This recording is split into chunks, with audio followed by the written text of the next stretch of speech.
रिस कतिजनालाई उठ्छ? रिस कतिजनालाई उठ्छ? रिस, हालेलुया। रिस कतिजनालाई उठ्छ? रिस प्राय जस्तो सबैजनालाई उठ्छ। हेर्नुहोस् है, रिस सबैसँग हुन्छ तर प्रेम सबैसँग हुँदैन। बुझ्दै हुनुहुन्छ? रिस सबैसँग छ तर प्रेम सबैसँग नहुन सक्छ। परमेश्वरलाई रिस भएको भन्दा पनि प्रेम भएको मान्छे अहिले चाहिएको छ। आमेन, आमेन। अहिले सानो बच्चादेखि ठुलो जवान वृद्ध अधिकांश मान्छेहरू सबैमा एउटा क्रोध छ, एउटा रिस छ। हरेक मान्छेभित्र रिस छ। रिस त सबैले देखाउन सक्छ तर तपाईले चाहिँ अब प्रेम देखाउने समय आएको छ। हालेलुया। रिस सबैसँग छ।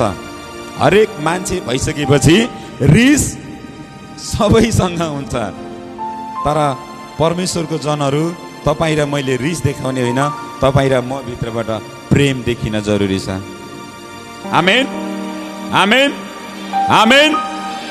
हालेलुया, हालेलुया। अक्सर मान्छेहरू भित्र एउटा रिस हुन्छ, घमण्ड हुन्छ, प्रतिवाद हुन्छ है। तर तपाईँ र म भित्र के छ? हजुर, रिस छ कि प्रेम छ? याद गर्नु, यदि तपाईँ र म भित्र प्रेम छ भने हामीबाट प्रेम नै बग्छ। यदि तपाईँ र म भित्र रिस छ भने तपाईँ र मबाट रिस नै बग्छ। तपाईँलाई थाहा छ रिस भन्ने कुरा आज हामी के हो? हामी राम्रोसँग हेर्नेछौँ। रिसले नि तपाईँलाई के गर्छ? रिसले तपाईँको जीवनमा के कुरा ल्याउँछ? रिसले तपाईँको जीवनमा कति धेरै प्रभाव पार्छ? याद गर्नु, यो संसारमा अक्सर मान्छे आजभोलि सानो सानो कुरामा मान्छेलाई रिस उठ्छ। रिस तपाईँको जीवनमा यदि छ भने आज तपाईँले त्यसलाई त्याग्नुपर्छ। रिसले तपाईँको थुप्रै कुरामा आज मान्छेलाई चाहिँ बर्बाद बनाइराखेको छ। आज परमेश्वरको वचनले आज रिस सम्बन्धी के भन्नुहुन्छ त? डाहा सम्बन्धी के भन्नुहुन्छ? आज हामी वचनबाट हेर्नेछौँ। आमेन, आमेन। धेरैजना यो समयमा मान्छेले मान्छेलाई फेस टु फेस केही भन्न सक्दैन, फेस टु फेस केही पनि बोल्न सक्दैन। अहिले रिस पोख्ने ठाउँ कन्सर्टहरू भएको छ, सामाजिक सञ्जाल भएको छ, टिकटक भएको छ, फेसबुक भएको छ, युट्युब भएको छ। सामाजिक सञ्जाल रिस पोख्ने थलो भएको छ। ठुल्ठुलो कार्यक्रमहरूमा एकले अर्कालाई रिस पोख्ने ठाउँ भएको छ। याद गरौँ, रिसले बिस्तारै बिस्तारै जो मान्छेले रिस देखाउँछ त्यो मान्छे बिस्तारै बिस्तारै खरानी भइराखेको हुन्छ। रिस भनेको एउटा आगो हो। रिस भनेको एउटा आगो हो। तपाईले जति रिस देखाउनुहुन्छ तपाईँ त्यत्तिकै खरानी बन्दै जानुहुन्छ। त्यसकारण तपाईबाट रिस होइन, तपाईबाट प्रेम देखिन आवश्यकता छ। आमेन, आमेन। रिसले अरूलाई होइन, रिसले तपाईलाई नै जलाउँछ। तपाईले तपाईभित्र जब रिस उठ्छ नि, अरूलाई केही हुँदैन, अरूलाई केही फरक पर्दैन। जसले बढी रिस उठाउँछ त्यही व्यक्तिलाई धेरै कुरामा असर हुन्छ। त्यसकारण आज हामी रिसको बारेमा हेर्नेछौँ कि तपाईँ र मैले रिस होइन, तपाईँ र मैले प्रेम देखाउनेछौँ। हामी रिस पोख्ने होइन, हामी प्रेम पोख्ने व्यक्ति हुनेछौँ। आमेन, आमेन। हालेलुया। हामीले येशूले केही कति ठाउँमा अलिकति आक्रोश भएर बोल्नु भएको छ। जब उहाँ बोल्नुहुन्थ्यो, जब उहाँलाई रिस उठ्थ्यो, त्यो रिसले परमेश्वरको महिमा हुन्थ्यो। उहाँले धेरैचोटि जब परमेश्वरको विरुद्धमा, स्वर्गको विरुद्धमा जब मानिसहरू खडा हुन्थे अनि उहाँलाई चाहिँ त्यो कुरा मन पर्थेन। याद गरौँ, हामीले धेरैचोटि बुझ्नै पर्ने कुरा छ। एउटा रिसले तपाईँको पुरै लाइफलाई बर्बाद बनाइराखेको हुन्छ। एउटा रिसले तपाईको पुरै जीवनमा ठुलो असर पुर्याइराखेको हुन्छ। एउटा रिसाएको व्यक्ति, सुन्नुस् है, रिसाएको व्यक्तिले केवल उसलाई मात्रै असर पुग्दैन, ऊ नजिकै बसेको मान्छेलाई पनि ऊ रिसाउँदा असर परिराखेको हुन्छ। एउटा घरको बाउ जब छोराछोरीको अगाडि, श्रीमतीको अगाडि, परिवारको अगाडि रिसाउँछ नि, त्यो रिस देखाउँछ नि जब बाउले, त्यो रिसले केवल बाउलाई मात्र असर गर्दैन, त्यो रिसले नि उसको आमालाई पनि असर गरेको हुन्छ, उसको श्रीमतीलाई असर गरेको हुन्छ, उसको छोराछोरीलाई असर गर्छ, उसको पुरै परिवारलाई असर गर्छ। एउटा व्यक्तिले जब रिस देखाउँछ नि, याद गर्नु, एउटा व्यक्तिको जब रिस देखाउँछ नि, जब एउटा देशको शासकले रिस देखाउँछ नि, अनि त्यो देश बिस्तारै बिस्तारै खरानी हुन्छ। हामीले युक्रेन र रुसको बारेमा हामीले हेरिराखेका छौँ। एक अर्का दुईटै देशको राष्ट्र प्रमुखले जब रिस देखायो नि, अनि बिस्तारै बिस्तारै थुप्रै सहरहरू खण्डहरमा चाहिँ बदले, खरानी भएर गए, घरहरू, परिवारहरू खण्डहर भएर गए। जब इजरायल र गाजाको हामी घटनालाई याद गरौँ, अहिले पनि केही समय अगाडि युद्ध भइराखेको, जब इजरायलको प्रधानमन्त्री, राष्ट्रपति, त्यहाँका सम्पूर्ण नेताहरूले जब रिस देखाए नि, जब गाजापट्टिको मानिसहरूले रिस देखाए नि, केवल एउटा व्यक्तिले रिस देखाउँदा नि केवल एउटा व्यक्तिलाई मात्र असर परेन, त्यो देशमा बसोबास गर्ने जम्मै व्यक्तिहरू बिस्तारै बिस्तारै खरानी भएर जानु पर्यो। यदि तपाईँभित्र आज रिस छ भने र तपाईँलाई छिटो छिटो रिस उठ्छ भने नि, आज परमेश्वरलाई भन्नुहोस्, प्रभु म भित्र रिसले होइन तपाईँको प्रेमले बास गर्नुपर्छ। आमेन, आमेन, आमेन। रिसले तपाईँलाई कहिल्यै पनि माथि जान दिँदैन, रिसले तपाईँलाई कहिल्यै पनि माथि जान दिँदैन, डाहाले तपाईँलाई कहिल्यै पनि अगाडि बढ्न दिँदैन।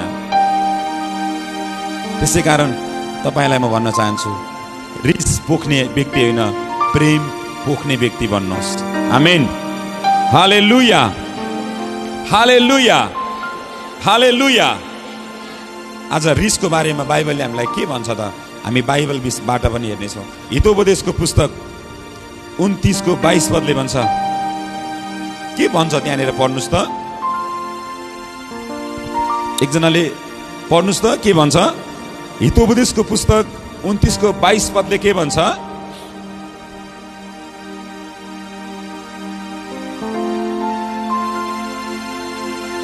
रिस सम्बन्धी के भन्छ, एकजनाले पढ्नुहोस् त।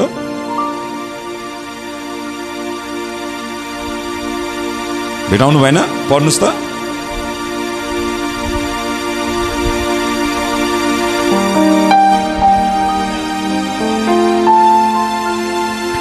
दुष्ट मानिसले के गराउँछ?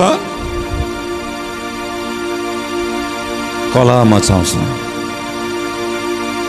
हेर्नुहोस् है, जब हामी रिस देखाउँछौँ नि, अनि झगडा उत्पन्न हुन्छ, विवाद उत्पन्न हुन्छ। जब एउटा बाउले रिस उठाउँछ नि, अनि परिवार के हुन्छ? बर्बाद भएर जान्छ। जब आमा बाउले रिस देखाउँछ नि, अनि त्यो रिसले उनीहरूको हुर्कदै गरेको बच्चालाई अहिले जम्मै संसारमा नि मान्छेले सबै कुरालाई कन्ट्रोल गर्न सकिराखेको हुन्छ, तर आफ्नो रिसलाई कन्ट्रोल गर्न सकिराखेको छैन अहिले मान्छेले। अहिले जम्मै मान्छेले सबै कुरालाई म कन्ट्रोल गर्न सक्छु भन्ने ठान्छ, तर अहिलेको समयमा नि रिसलाई चाहिँ कन्ट्रोल गर्न सकिराखेको छैन। यदि अब रिसलाई तपाईँ र मैले कन्ट्रोल गर्न सकेनौँ र मण्डलीमा पनि रिस भयो भने, डाहा भयो भने, क्रोध भयो भने, अबको मण्डलीहरू बिस्तारै बिस्तारै खरानी भएर जाँदैछ, अस्तित्वबाट हराएर जाँदैछ थुप्रै मानिसहरू। रिसले कहिले पनि राम्रो गर्दैन, रिसले कहिल्यै पनि राम्रो गर्दैन, रिसले कहिल्यै पनि राम्रो गर्दैन। त्यसकारण रिस गर्ने व्यक्ति होइन, प्रेम गर्ने व्यक्ति बन्न जरुरी छ। आमेन, आमेन, हालेलुया, हालेलुया। कहिलेकाहीँ रिस उठ्नु पनि जायज हुन्छ, तर रिस पालिराख्ने मानिसले चाहिँ उद्धार पाउँदैन है। रिस तपाईँ भित्र भइरह्यो भने, डाहा तपाईँ भित्र भइरह्यो भने बिस्तारै बिस्तारै तपाईँलाई त्यो रिसले चाहिँ बर्बाद गर्दै गर्दै गर्दै गर्दै गर्दै तपाईँको जीवन चाहिँ बर्बाद गर्छ। रिसले के गर्छ? रिसले सम्बन्ध बिगार्छ, आफन्त बिगार्छ, आफ्नो कामहरू बिगार्छ, योजनाहरू बिगार्छ, समाज बिगार्छ, देश बिगार्छ, आफ्नो घर परिवार बिगार्छ र अन्तमा गएर रिसले आफ्नो पुरै शरीरलाई बिगार्छ। त्यसकारण तपाईँ र मैले रिस गर्न कतिको जायज रहेछ भन्ने कुरा आज हामी बुझ्नु जरुरी छ। झनक्क कतिलाई रिस उठ्छ, एकदम छिट्टो कतिलाई रिस उठ्छ। हजुर भन्नुहोस् त, छिट्टो छिटो रिस उठ्ने, सानो सानोमा कुरामा तपाईँलाई रिस उठ्छ भने नि त्यो चाहिँ राम्रो होइन, त्यो राम्रो होइन। तपाईँलाई एकदम छिटो छिटो रिस उठ्छ भने त्यो राम्रो होइन। रिसले मानिसलाई पक्कै पनि राम्रो गर्दैन। हालेलुया। रिसले परमेश्वरको महिमा पनि हुँदैन, रिसले परमेश्वरको महिमा पनि हुँदैन, रिसले परमेश्वरको महिमा हुँदै हुँदैन। न्यायको पुस्तक 5:6 पदले के भन्छ हेर्नुहोस् त। न्यायको पुस्तक 5:6 पदले,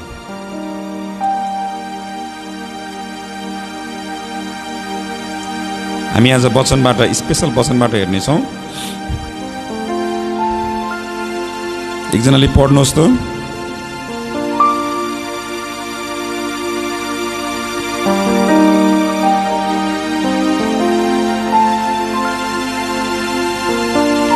तिनीहरूको रोदन र तिनीहरूले भनेको कुरा सुनेर मलाई साह्रै रिस उठ्यो भन्छ। रिस, जब रिस उठ्छ नि, रिसले तपाईँलाई परमेश्वरको महिमासम्म पुग्न दिँदैन। रिसले तपाईँले गर्दै गरेको कामलाई बर्बाद बनाएर जान्छ।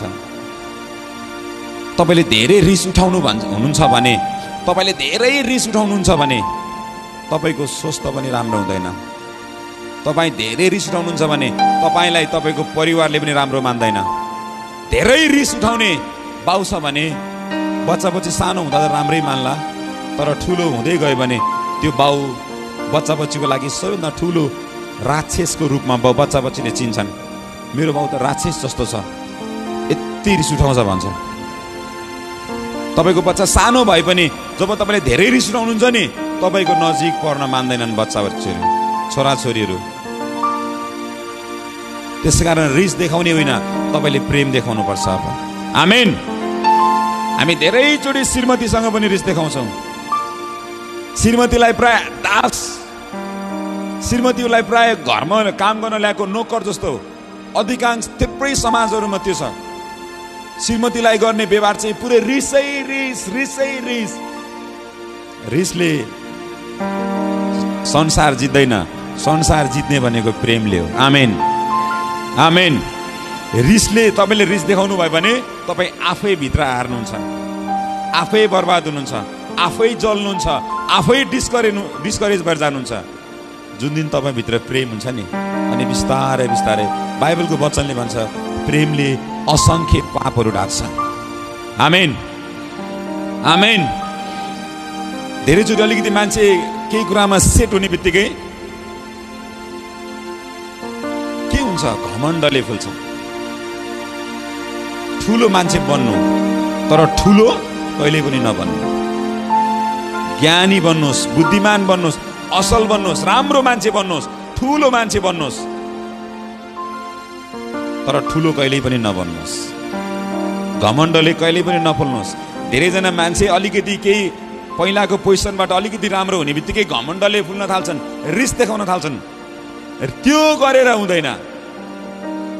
हालेलुया, हालेलुया। तपाईँ जति माथि बढ्दै जानुहुन्छ त्यति तपाईँ नम्र हुन जरुरी छ। तपाईँ जति माथि उठ्नुहुन्छ आत्मामा त्यति तपाईँ नम्र भएर हिँड्न जरुरी छ। रिस त सबैसँग हुन्छ, तर प्रेम हुने मान्छे चाहिँ परमेश्वरको खास मान्छे हो। हालेलुया, हालेलुया। रिस र क्रोधले भरेको संसारमा अब प्रेमले भर्ने कसले? प्रेमको विषयमा बोल्ने कसले? त्यो तपाईँ र मैले हो। हालेलुया, हालेलुया। त्यसकारण आज हामी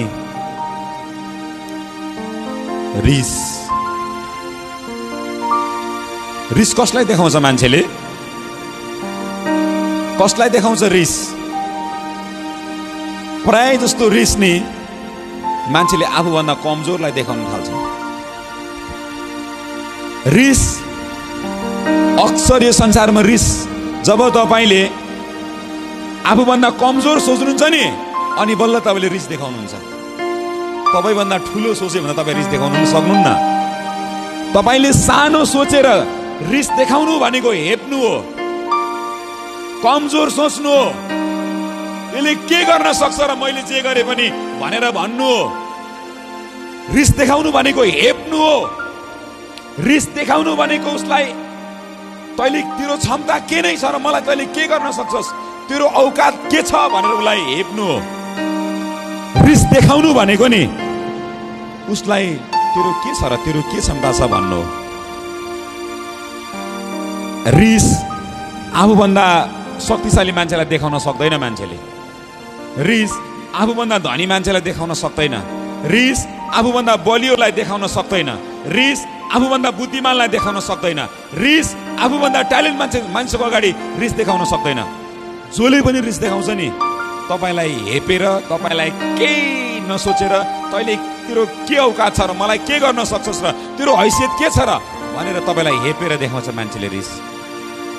त्यसकारण जसले रिस देखाउँछ नि त्यसले परमेश्वरको विरुद्धमा पाप गर्छ। रिस देखाउनु भनेको नि परमेश्वरको विरुद्धमा पाप गर्नु हो।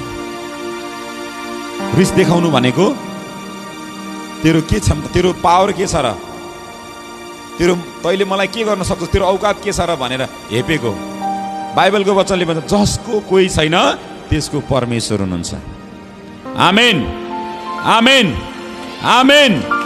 जसको कोही छैन उसको लागि परमेश्वर हुनुहुन्छ। हालेलुया। यदि तपाईमाथि कसैले अत्याचार गरेको छ भने पनि नडराउनुहोस्, तपाईँको परमेश्वर राजाहरूका राजा हुनुहुन्छ। यदि तपाईँलाई कसैले रिस देखाएको छ, कसैले डाहा गरेको छ, कसैले बदनाम गरेको छ, कसैले बेइज्जत गरेको छ भने पनि तपाईँ नडराउनुहोस्, तपाईँको साथमा परमेश्वर खडा हुनुहुन्छ। आमेन, आमेन।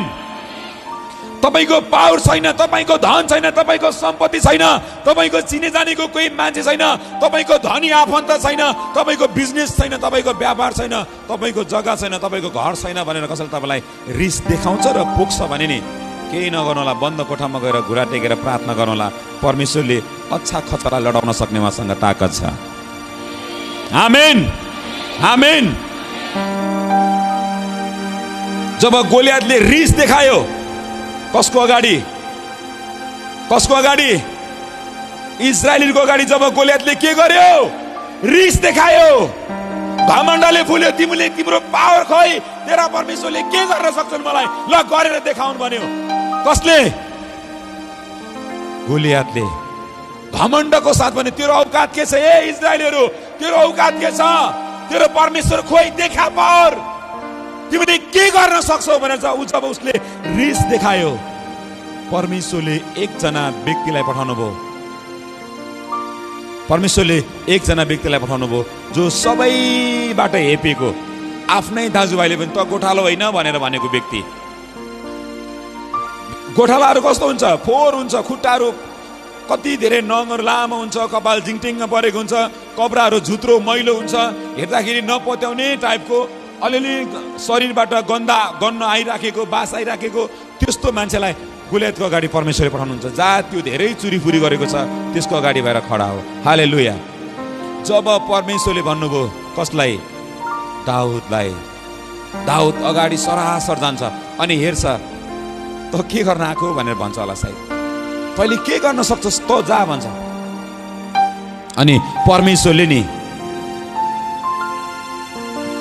दाउदको साथमा भएर परमेश्वर खडा हुनुहुन्छ। अनि परमेश्वर शक्तिशाली रूपमा त्यहाँनिर काम गर्नुहुन्छ। अनि सानो ढुङ्गा दिनुहुन्छ कत्रो मान्छेलाई मार्नको लागि। दैत्य भन्छ, गोलियत चाहिँ दैत्य आकारको थियो, यति अग्लो यति विशाल मान्छेलाई मार्नको लागि सानो ढुङ्गा परमेश्वरले दिनुहुन्छ। ल मार भन्नुहुन्छ।